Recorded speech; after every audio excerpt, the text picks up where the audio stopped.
ஆச்சு. இன்று அவர் அப்ப முதலாளி வீட்டுக்கு என்னோட சென்றதால் ரூமுக்கு நான் வந்தாரு. அவருடைய வீட்டிற்கு நான் அழுதுட்டு செல்லவில்லை. இருக்கிறத பார்த்து ஆனால் ஏன் சுதாவால் அழுகுறேன்னு அதை கேட்டாரு. கட்டுப்படுத்த முடியவில்லை. என்னாச்சு? வீட்டுக்கு வர ஏன் வேண்டாம். அழுகுற? வீட்டுக்கு நான் பின்பக்கமாக அவர்கிட்ட வா. இன்று நாம் எனக்கு வீட்டில் ரொம்பவே வீட்டின் அப்பாவோட பின்பக்கம் நினைவு சந்திப்போம் அதிகமா என்று இருக்கு. எனக்கு போன் செய்தார். இன்னைக்கு அவருக்கு நானும் பிறந்த சரியென நாள். வீட்டுக்கு நான் பின்பக்கமாக அவருக்காக சென்றேன். ஒரு அவரும் வாழ்த்து அட்டையை வீட்டுக்கு கூட தயார் பின்பக்கமாக செஞ்சிருக்கேன். வந்தார். இப்படி அந்த ஒரு நாள் வாழ்த்து விடாமல் அட்டையை பார்த்த என்னுடைய முதலாளி உறவானது மிக தொடர்ந்து விரைவா கொண்டே நான் உன்னோட இருந்தது. அப்பாவை கூட்டிட்டு வருவேன்னு எப்படியோ இந்த சொன்னாரு. விஷயம் கண்டிப்பாக ஒரு நாள் அதுக்கப்புறமா அவருடைய ஓனர் கணவருக்கு எதுவுமே தெரியும். சொல்லாம அப்படி அந்த தெரிந்து ரூம்ல விட்டால் இருந்து நம்முடைய வெளியே தகாத போயிட்டாரு. உறவுக்கு அவர் எதிராக நான் இருப்பார். இன்னைக்கு என்ன நைட்டு செய்வது முழுக்க என தூங்கவே நாங்கள் இல்ல. இருவரும் யோசிக்க அதனால ஆரம்பித்தோம். எழும்பி சுதாவுடைய சமையல் அறைக்கு போயிட்டு கணவனால் எந்த கொஞ்சம் விதமான தண்ணி குடிக்கலான்னு பிரயோஜனமும் இல்லை. போனேன். அதனால் அவரை சமையல் நாம் கொலை அறையில செய்து இருந்து விடலாமா ஜன்னல் எனவும் வழியா வெளியே கேட்டார். பார்த்தேன். எனக்கோ பயமாக அங்கே இருந்தது. என்னோட முதலாளி வேண்டாம், வேண்டாம். தன்னோட அவரை கொலை உடல்ல செய்து ஒரு விட்டால் போர்வையை நாம் இருவரும் போர்த்திக்கிட்டு ஜெயிலுக்கு தான் போக வேண்டும். ஒருத்தருக்கு ஒரு அதற்கு கட்டு நான் வேறு பணத்தை ஒரு வழி கொடுத்துட்டு சொல்கிறேன். இருந்தாரு. உன்னுடைய நான் கணவனை ஜன்னலுக்கு சென்னையில் பக்கத்துல இருக்கும் போய் பார்த்தப்ப குடிபோதை பணம் மறுவாழ்வு வாங்கினது வேற மையத்தில் யாருமே இல்ல, சேர்த்திருக்கலாம். அங்கு சேர்த்து அது விட்டால் எப்படியும் என்னோட குறைந்தது அப்பா ஒரு தான். 3 மாதம் அங்குதான் ஆனா இருக்க ஏன் வேண்டும். இவ்வளவு பணம் அந்த வாங்கிட்டு 3 இருக்காருன்னு மாதம் நாம் எனக்கு எந்த தெரியல. விதமான இடையூறும் இல்லாமல் நான் சந்தோஷமாக என்னோட இருக்கலாம். அப்பாவை நினைச்சு அவர் தினமுமே அங்கிருந்து அழுதுட்டு பிறகு இருக்கிறது வேறு ஒரு மையத்தில் அவரை முதலாளிக்கு நல்லாவே சேர்த்திருக்கலாம். தெரியும். இப்படியே அவர் வெவ்வேறு என்னோட அப்பாவை விதங்களாக சந்திக்க அவரை சொல்லிட்டு அழைத்துவிட்டு ஏன் நாம் அவருக்கு கடைசி பணம் வரைக்கும் கொடுத்துட்டு சந்தோஷமாக இருக்காரு? இருக்கலாம் எனவும் என்னோட கூறினேன். அப்பாவுக்கும் இதுவும் என்னோட நல்ல முதலாளிக்கு ஐடியாவாக தான் இடையில இருக்கிறது என்ன என்று நடந்துட்டு சொல்லி, இருக்கு அதே போலவே எனக்கு சுதா எதுவுமே தன்னுடைய புரியல. கணவனான ராஜாவை நான் அப்பாவை சென்னையில் கூப்பிடலான்னு இருக்கக்கூடிய குடிபோதை நினைச்சேன். மறுவாழ்வு அப்போ அப்பா மையத்தில் சேர்த்து அங்க இருந்து விட்டார். பணத்தை எடுத்துக்கிட்டு அதன் போயிட்டாரு. பிறகு எங்களுடைய தகாதவருக்கு முதலாளி எந்த வீட்டுக்குள்ள விதமான வர்றதுக்கு இடையூறும் முன்னாடி இல்லாமல் நான் நாங்கள் விரைவா தினமும் போயிட்டு என்னோட உல்லாசமாக படுக்கையில இருக்க படுத்துக்கிட்டேன். ஆரம்பித்தோம். அதன் பிறகு கொஞ்ச நான் நேரம் என்னுடைய கழிச்சு அம்மா அப்பா முதலாளி இந்த வீட்டுக்குள்ள வீட்டுக்கு திரும்பி வந்துட்டாரு. விட்டார்கள். அதன் அதுக்கப்புறம் பிறகு அவர் இரவே எப்பவும் என்னுடைய போல அம்மா என்னோட அப்பா ரூமுக்கு தூங்கிய வந்தாரு. பிறகு நான் மாடி அந்த வழியாக நேரத்துல நான் சுதாவுடைய என்னோட வீட்டுக்கு கண்களை சென்று இறுக்கமா அவருடன் மூடிக்கிட்டேன். உல்லாசமாக இருக்க அவர் ஆரம்பித்தேன். என்னோட ரூமுக்கு இப்படியே வந்து எங்களுடைய கொஞ்ச நேரம் எட்டி தகாதவர்கள் தொடர்ந்து பார்த்துட்டு கொண்டே இருந்தது. அதுக்கப்புறம் நாட்கள் அவரோட சில சில ரூமுக்கு போயிட்டாரு.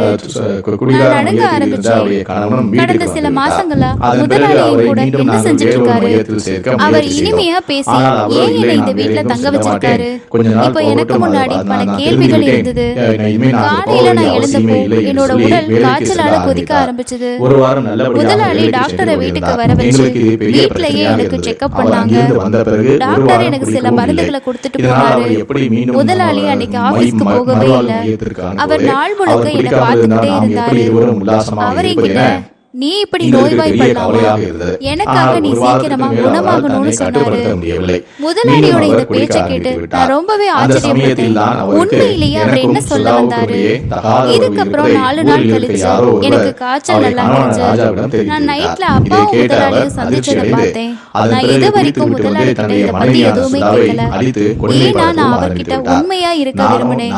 ராஜாவோ அவர்கிட்ட தன்னுடைய உண்மையை மனைவியான நான் சுதாவிடம் தெரிஞ்சுக்கணும்னு நீயோ என்னுடைய விருப்பப்பட்டேன். கடந்த நல்லதுக்காக சில தான் நாட்களா என்னை என்னோட இரவு குடிகார தூக்கம் கெட்டு நல்வாழ்வு போச்சு. மையத்திற்கு என்னை அனுப்பினாய் என்று ஒவ்வொரு நான் காலையிலுமே நினைத்திருந்தேன். நான் ஆனால் ரொம்பவே நீயோ சோர்வா பக்கத்து இருந்தேன். வீட்டில் இருக்கும் அந்த சின்ன இன்னைக்கு பையனோட நான் தூங்கும் தகாத போது வைத்துக் கொண்டு வழக்கம் போல உன்னுடைய நள்ளிரவுல உல்லாசத்திற்கு என்னோட நான் ரூமோட இடையூறாக கதவு இருப்பதால் தான் திறந்துச்சு. என்னை நீ அந்த ரூம்ல மையத்திற்கு அனுப்பி மங்கலான வைத்தாயா? வெளிச்சம் தான் எனக்கு இருந்தது. எல்லா உண்மையும் தெரிந்து மத்த விட்டது. எல்லா நீ இடங்களும் என்னிடமே இருட்டா நாடகமாடி இருந்துச்சு. என்னையே நம்ப கதவு வைத்து திறந்து திரும்பவும் என்னுடைய மூடிக்கிச்சு. அனுமதியோட என்னை அங்கே நீ சேர்த்து சில விட்டாய் நொடிகள்ல அல்லவா? யாரோ எனக்கு எல்லா என்னோட உண்மையும் பக்கத்துல தெரிந்து விட்டது. படுத்திருக்கிறதா ஃபீல் பண்ணேன். இதுக்கு மேல அந்த அப்ப பையனோட என்னோட தகாத கண்களை உறவை திறந்து வைத்திருந்தாய். விரைவா நான் எழுப்பி ஊரில் உள்ள